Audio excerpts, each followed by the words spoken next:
টাঙ্গাইলের কালিহাতীতে ট্রেনে কাটা পড়ে একই পরিবারের ৩ জন সহ নিহত ৫।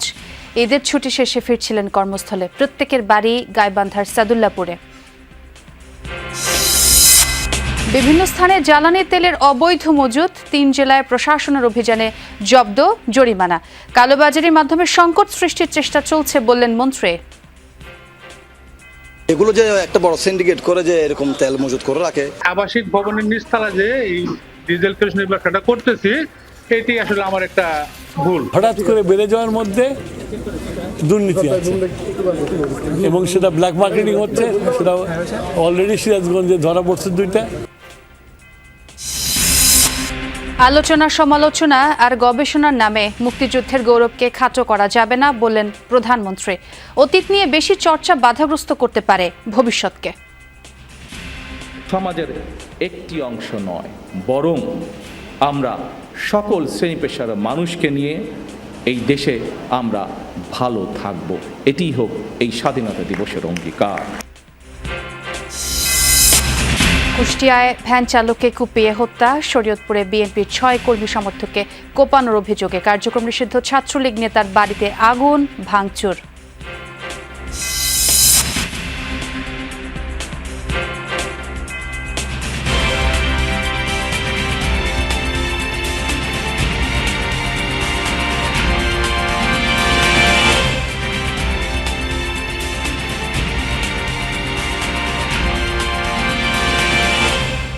দর্শক, আমন্ত্রণ যমুনা নিউজে।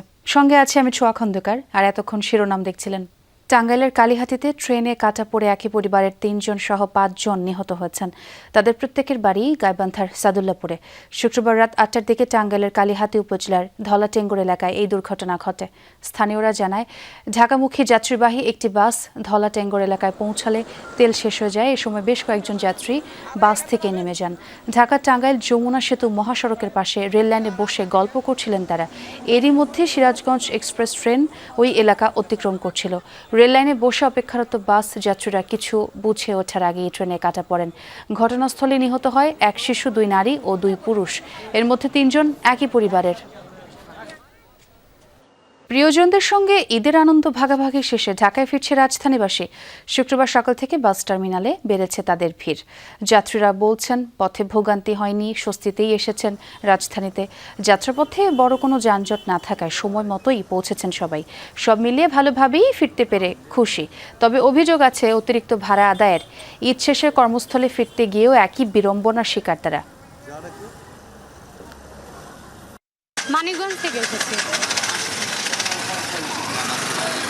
না, অনেক ভিড় এই আর কি। নর্মালি তো দেখা যায় যে 7-8 ঘন্টা বা 10 ঘন্টা লাগে মিনিমাম বা ম্যাক্সিমাম আর কি। তো এখন দেখা যাচ্ছে যে আজকে প্রায় সেই কালকে রাতে 8টার দিকে বাসে ওঠা হয়েছে, এখন আসলাম এই মাত্র, প্রায় 15-16 ঘন্টা রাস্তায়। এখন পর্যন্ত বড় ধরনের কোনো ভোগান্তি ছাড়াই পৌঁছাতে পারছেন বলে জানিয়েছেন ট্রেনের যাত্রীরা। শুক্রবার সকাল থেকে রাজধানীর কমলাপুর রেলওয়ে স্টেশনে দেশের বিভিন্ন অঞ্চল থেকে ট্রেনে ঢাকায় ফিরতে শুরু করেন যাত্রীরা। স্টেশনে যাত্রীদের উপস্থিতি থাকলেও পরিস্থিতি স্বাভাবিক রয়েছে।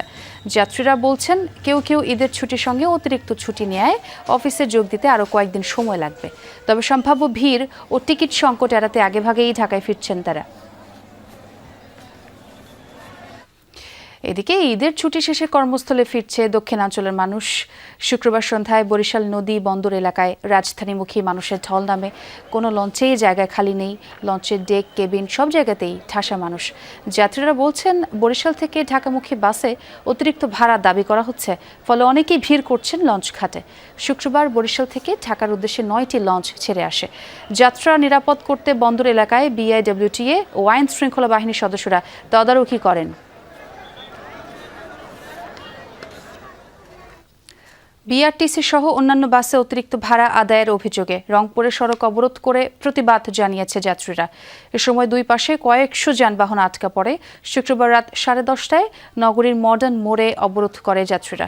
এ সময় তারা অভিযোগ করেন, সরকার নির্ধারিত 870 টাকার ভাড়া বিআরটিসি সহ বিভিন্ন বাস 2000 থেকে 2500 টাকা পর্যন্ত আদায় করছিল। সকাল থেকে এই নিয়ে উত্তেজনা চলছিল মডার্ন মোড় এলাকায়। পরে বিক্ষুব্ধ জনতা এর প্রতিবাদ জানায়। তাদের অভিযোগ, এই বিষয়ে প্রশাসন নির্বিকার। পরে জেলা প্রশাসনের ম্যাজিস্ট্রেট ও পুলিশ ঘটনাস্থলে গিয়ে আশ্বাস দিলে অবরোধ তুলে নেওয়া হয়। গাড়িওয়ালারা যেভাবে সিন্ডিকেট শুরু করছে 500 টাকা 700 টাকার ভাড়া 800 টাকার ভাড়া 2000 টাকা পর্যন্ত আমরা আন্দোলন করব, আমরা আন্দোলন ছাড়বো না, রাজপথ ছাড়বো না। আমরা ঢাকার উদ্দেশ্যে যে বাসগুলো ছেড়ে যাচ্ছে 870 টাকা করে ভাড়া, তো কোনো ভাবেই যেন 870 টাকার বেশি না নেওয়া হয় সেটি আমরা নিশ্চিত করছি এবং যাত্রী সাধারণ যারা আছে তারা যেন আর কোনোভাবে কোনো দুর্ভোগের শিকার না হন। সরকারি যে চার্ট রয়েছে রুট ভিত্তিক, সেই চার্ট ভিত্তিক ভাড়া যাতে এনশিওর করা হয় এর জন্য আমরা প্রশাসন এবং পুলিশ একসাথে কাজ করছি। জ্বালানি তেলের কৃত্রিম সংকট রোধে দেশের বিভিন্ন স্থানে মজুতদারদের বিরুদ্ধে অভিযান চালাচ্ছে প্রশাসন। চট্টগ্রাম ও মৌলভীবাজারে অভিযান চালিয়ে বিপুল পরিমাণ ডিজেল, অকটেন, মোবিল ও এলপিজি গ্যাস জব্দসহ জরিমানা করা হয়েছে। এছাড়া শেরপুরে আবাসিক ভবনের নিচে ট্যাঙ্কে জ্বালানি তেল মজুত রেখে বিক্রির দায়ে জরিমানা করা হয়েছে একজনকে। পাশাপাশি মজুতকৃত তেল ও ট্যাঙ্ক সরানোর নির্দেশ দিয়েছে ভ্রাম্যমাণ আদালত। সড়কের পাশে একটি নামহীন টিনশেড ঘর, সেই ঘরের পেছনেই টিনে ঘেরা বিশাল খোলা জায়গায় ড্রামে মজুদ রাখা হয়েছিল হাজার হাজার লিটার ডিজেল, মোবিল ও অকটেন। দুটি মোটর দিয়ে তা গ্রাহকদের সরবরাহ করা হতো। চট্টগ্রামের বিমানবন্দর এলাকায় গোপন সংবাদের ভিত্তিতে দুপুরে অভিযান চালায় ভ্রাম্যমাণ আদালত। সন্ধান মেলে 30টি ড্রামে ভরা 4600 লিটার ডিজেল, 200 লিটার মোবিল ও 20 লিটার অকটেন, প্রায় 6000 লিটার জ্বালানি তেল জব্দ করে প্রশাসন। এছাড়াও ডিজেল লোডিং ও আনলোডিং এর কাজে ব্যবহার হওয়া 3টি পাম্পও জব্দ করা হয়। টাইপ অফ গুদাম ঘর আর কি, সাইডে আর কি দোকান, ওই জায়গায় আর কি ওইখানে অভিযান করে দেখা গেল যে ওইখানে প্রায় 30 বেল প্রায় 6000 লিটার তেল পাওয়া গেল। স্থানীয়দের অভিযোগ, প্রভাবশালী একটি চক্র রাষ্ট্রায়ত্ত তেল সরবরাহকারী প্রতিষ্ঠান থেকে অবৈধভাবে তেল সংগ্রহ করত। এরকম না এর কারণে তো ফার্মগুলোতে চলবে না। যেমন আমি বাইক চালাই, আমি অকটেন পাই না, বাইক বারও করতে পারি না। আপনারা যত অভিযান করবেন একটাতে করলে হবে না, আপনারা অভিযান সবগুলোতে চলমান থাকতে হবে। পদ্মা মেঘনা যত গাড়ি আছে এরা দিয়ে যায়, এদেরকে এরা চোরা কিনে। মৌলভীবাজারের শ্রীমঙ্গলের সাতগাঁও ও রুস্তমপুর এলাকায়ও অভিযান চালায় ভ্রাম্যমাণ আদালত। অবৈধভাবে এলপিজি গ্যাস ও অতিরিক্ত অকটেন, পেট্রোল মজুদের দায়ে 2 প্রতিষ্ঠানকে 50,000 টাকা করে জরিমানা করা হয়। এদিকে শেরপুরের গোপালবাড়ি এলাকায় অভিযান চালিয়েছে স্থানীয় প্রশাসন। আবাসিক ভবনের নিচে 25,000 লিটার ধারণ ক্ষমতার ট্যাঙ্কে ডিজেল মজুদের সন্ধান মেলে। আবাসিক এলাকায় দাহ্য পদার্থ মজুত করার দায়ে ওই ব্যবসায়ীকে 10,000 টাকা জরিমানা করা হয়। আবাসিক ভবনের নিচতলা যে এই ডিজেল কেরোসিনের ব্যবসাটা করতেছি, এটি আসলে আমার একটা ভুল। কাগজপত্রগুলো তারা আমাদেরকে জমা দিয়েছেন, আমরা সংশ্লিষ্ট অফিসে আমরা সেটা ক্রস চেকিং করে আমরা ফার্দার ব্যবস্থা গ্রহণ করব। পরে একদিনের মধ্যে মজুতকৃত তেল ও ট্যাঙ্ক সরানোর নির্দেশ দেয় ভ্রাম্যমাণ আদালত। শামস তাবরিজ উচ্ছ্বাস, যমুনা নিউজ। জ্বালানি সংকটে বন্ধ রাজধানীর বেশিরভাগ ফিলিং স্টেশন। যে কয়েকটি স্টেশনে জ্বালানি মিলছে তাতে গ্রাহকদের দীর্ঘ লাইন। কয়েক ঘন্টা অপেক্ষার পর রেশনিং পদ্ধতিতে মিলছে তেল। স্টেশনের কর্মকর্তারা বলছেন, জ্বালানি সংকটের কারণে ডিপো থেকে রেশনিং করায় আগের তুলনায় তেল পাচ্ছেন কম। আবার অনেক পাম্পে তেল বিক্রি হচ্ছে বোতলে, গ্যালনে। তেল সংকট নিয়ে আতঙ্ক আর ভোগান্তিতে ক্ষুব্ধ গ্রাহকরা। এদিকে তদারকিতে সকল জেলায় ভিজিলেন্স টিম গঠন করা হয়েছে। পাশাপাশি অবৈধ মজুতদারি বন্ধে তথ্য প্রদানকারীর জন্য পুরস্কার ঘোষণা করা হবে, জানিয়েছে জ্বালানি মন্ত্রণালয়। পরিবাগের পাম্পটিতে জ্বালানি তেল মিলছে সকাল থেকেই, তাই এখানে যানবাহনের দীর্ঘ সারি ছাড়িয়েছে কাটাবন পর্যন্ত। সরকার বলছে সংকট নেই, কিন্তু তেলের জন্য অপেক্ষার কারণ বুঝতে পারছেন না গ্রাহকরা। 6:30 এসে এখনো তেল এই অবস্থা। এখন যদি 10 লিটার তেল দেয়, তেল গাড়ি চালাবো কেমনে? আর প্রতিদিন তো সিরিয়াল 4 ঘন্টা দেওয়া সম্ভব নয়। এখানকার গ্রাহকরা অনেকেই রাজধানীর অন্যান্য স্টেশনগুলো ঘুরে এসেছেন জ্বালানির জন্য। এখানে তাদের অপেক্ষার প্রহর দীর্ঘ হয়েছে। তেল যদি পর্যাপ্ত পরিমাণ থাকে তাহলে আমরা কেন এতক্ষণ পর্যন্ত অপেক্ষায় রয়েছি? সরকার বলে তেল আছে, কিন্তু 50% পাম্পই দেবো। এখন সবগুলো পাম্পে যদি দিত তাহলে এত ভিড় হতো না। নীলক্ষেতের পথের বন্ধু ফিলিং স্টেশনে দেখা গেল যানবাহনের পাশাপাশি বোতল, গ্যালনের জট, এসবে করেও অনেকে নিচ্ছেন জ্বালানি তেল। যমুনার ক্যামেরা দেখেই লুকানোর চেষ্টা। একটা সময় আর রাগঢাক না করেই প্রকাশ্যেই নেওয়া শুরু হলো জ্বালানি তেল। এটার জন্য থানা পারমিশন আছে, এখানে আমরা বাধ্যতামূলক দিতেই হবে, যেহেতু নাকি এটা পারমিশন আছে থানার। বইয়ের দোকানের জেনারেটর চালানোর কথা বলে একজন গ্যালনে নিলেন জ্বালানি তেল, তাকে অনুসরণ করি আমরা। দোকানের কর্মচারীদের দাবি, নিউ মার্কেট থানা পুলিশের অনুমতি নিয়েছেন তারা। ডিজেল নিতে হইব, আমি বললাম অকটেন দেন, ডিজেল নিতে হইব। দু একটি স্টেশনে জ্বালানি তেল মিললেও বেশিরভাগ স্টেশনে ছিল বন্ধ।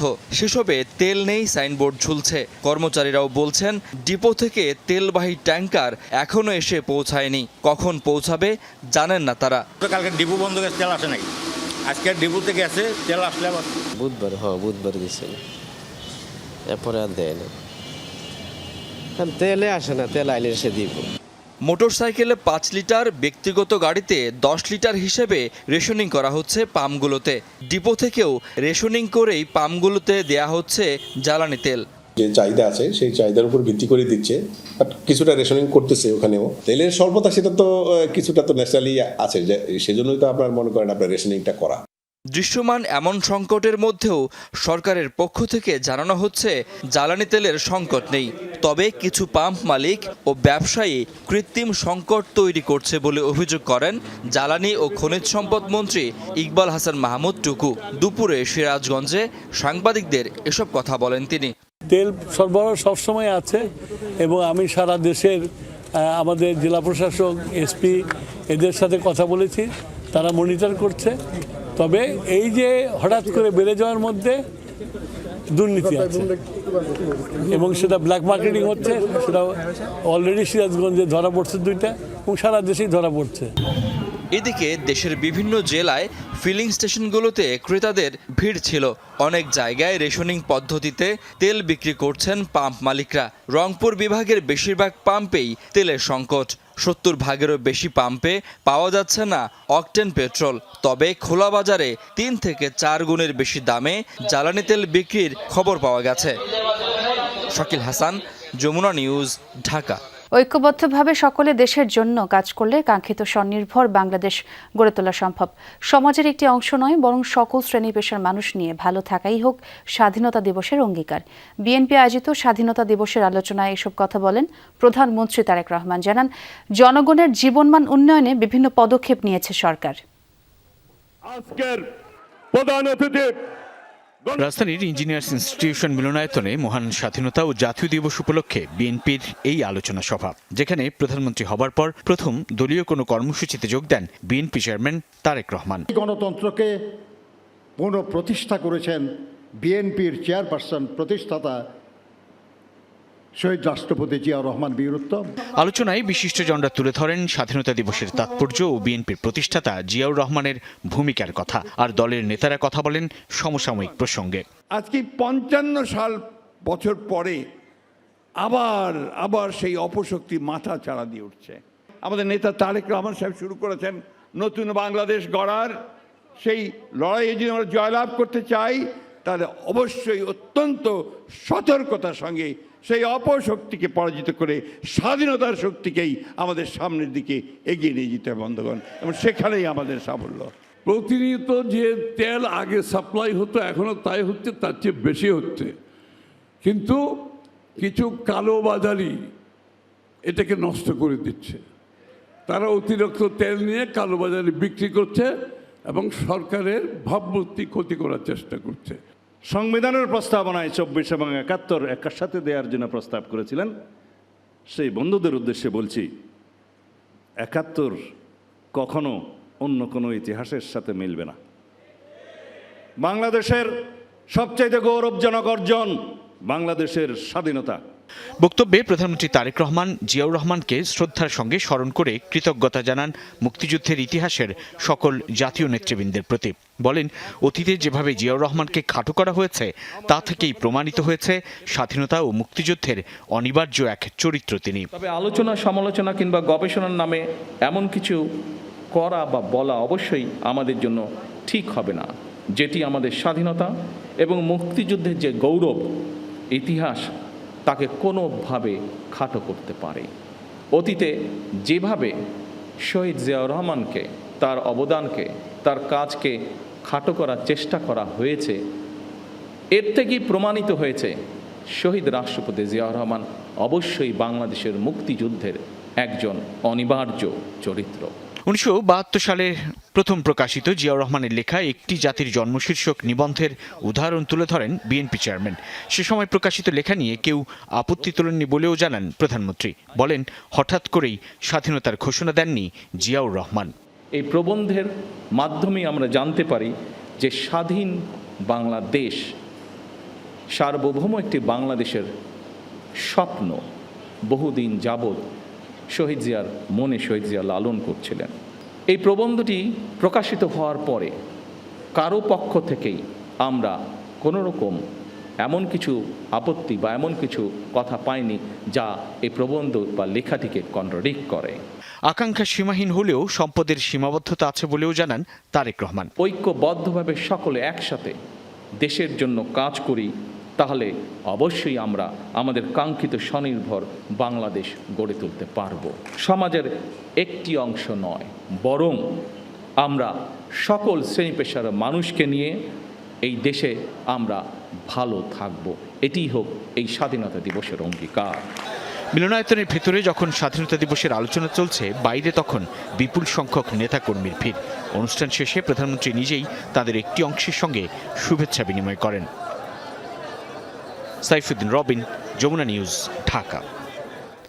কুষ্টিয়ার কুমারখালীতে তাজিম নামের এক ভ্যান চালককে কুপিয়ে হত্যা করেছে দুর্বৃত্তরা। শুক্রবার রাত 9টার দিকে উপজেলার বরুচ বাখুই এলাকায় এই ঘটনা ঘটে। স্থানীয় থানায় খবর দিলে পুলিশ বরুচ বাখুই মাধ্যমিক বিদ্যালয়ের সামনের মাঠ থেকে মরদেহ উদ্ধার করে। পুলিশ ও স্থানীয়রা জানায়, পূর্ব শত্রুতার জের ধরে পূর্ব পরিকল্পিতভাবে এই হত্যাকাণ্ড হতে পারে। কুমারখালী থানার ভারপ্রাপ্ত কর্মকর্তা জামাল উদ্দিন জানান, নিহতের শরীরে একাধিক আঘাতের চিহ্ন রয়েছে।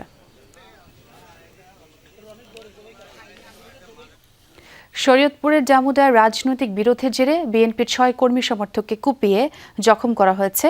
অভিযোগের তীর কার্যক্রম নিষিদ্ধ ছাত্রলীগের এক নেতার বিরুদ্ধে। পুলিশ ও স্থানীয়রা জানায়, কার্যক্রম নিষিদ্ধ ছাত্রলীগের নেতা শাওন চৌধুরী ও বিএনপি সমর্থক মালেক খানের মধ্যে দীর্ঘদিন ধরে বিরোধ চলছিল। 2024-এর 5 আগস্টের পর থেকে পলাতক ছিল শাওন ও তার লোকজন। ঈদে বাড়ি ফিরে বিরোধ মেটাতে প্রতিপক্ষ মালেক ও তার লোকজনকে ডাকে শাওন। শুক্রবার সকালে শাওনের বাড়িতে গেলে মালেক ও তার লোকজনের ওপর অতর্কিত হামলা চালানোর অভিযোগ করে বিএনপির কর্মী সমর্থকরা। গুরুতর আহত অবস্থায় স্থানীয়রা মালেক ও তার সমর্থকদের উপজেলা স্বাস্থ্য কমপ্লেক্সে নিলে তাদের ঢাকা পাঠায় চিকিৎসক। এদিকে হামলার খবর ছড়িয়ে পড়লে অভিযুক্ত শাওনের বাড়িতে আগুন ও রিফাতের বাড়িতে ভাঙচুর চালায় বিক্ষুব্ধ জনতা। পরে পুলিশ পরিস্থিতি নিয়ন্ত্রণে আনে। এই ঘটনায় একজনকে আটক করা হয়েছে। এশিয়া কাপ আর্চারির খবর। পুরুষ কম্পাউন্ড বিভাগে ভিয়েতনামকে হারিয়ে স্বর্ণ জিতেছে বাংলাদেশ। ফাইনালে ভিয়েতনামকে 231-225 স্কোরের ব্যবধানে হারিয়ে এই কৃতিত্ব অর্জন করেন হিমু বাছার, ঐশ্বর্য রহমান ও নেওয়াজ আহমেদের কম্পাউন্ড দল। এর আগে মালয়েশিয়াকে হারিয়ে সেমিফাইনালে ওঠে বাংলাদেশ। এরপর ফাইনালে ওঠার লড়াইয়ে ভুটানকে হারায় 232-228 স্কোরের ব্যবধানে। বাংলাদেশ পুরুষ কম্পাউন্ড দলের গড় স্কোর 9.62। থাইল্যান্ডে অনুষ্ঠিত এশিয়া কাপ আর্চারিতে এবার বাংলাদেশ থেকে অংশ নিয়েছেন 10 আর্চার। ভালো করেনি রিকার্ভ পুরুষ ও কম্পাউন্ড নারী দল। কম্পাউন্ড নারী দল সেমিফাইনালে ওঠার লড়াইয়ে হেরেছে থাইল্যান্ডের কাছে। 230 স্কোর করে থাইল্যান্ড পদকের লড়াইয়ে পৌঁছে যায়। বাংলাদেশ করে 229। রিকার্ভ পুরুষ দলও আলো ছড়িয়ে আটকে যায় কোয়ার্টার ফাইনালে। সাফ অনূর্ধ্ব 20 চ্যাম্পিয়নশিপের খবর এবার। নিজেদের দ্বিতীয় ম্যাচে চিরপ্রতিদ্বন্দ্বী ভারতের বিপক্ষে আজ মাঠে নামবে বাংলাদেশ। গ্রুপ বি এর ম্যাচটি মাঠে গড়াবে শনিবার বিকেল 4:45 মিনিটে। টুর্নামেন্টে উড়ন্ত সূচনা বাংলাদেশের। প্রথম ম্যাচে পাকিস্তানকে 2-0 গোলে হারিয়ে আসর শুরু করে লাল সবুজের প্রতিনিধিরা। বাংলাদেশের জয়ের নায়ক রোনান সলিভান দুর্দান্ত ফ্রি কিকের পর জোড়া গোল করে এখন আলোচনার কেন্দ্রে এই ফুটবলার। ভারত ম্যাচেও ঠিক এমনই এক পারফরমেন্সের অপেক্ষায় ফুটবল ভক্তরা। মালয়েতে ভারত ম্যাচের আগে অনুশীলনে নিজেদের ছালিয়ে নিয়েছে ফুটবলাররা। অন্যদিকে পিছিয়ে নেই ভারতও। পাকিস্তানকে হারিয়ে ম্যান ইন ব্লুদের আত্মবিশ্বাসও এখন তুঙ্গে।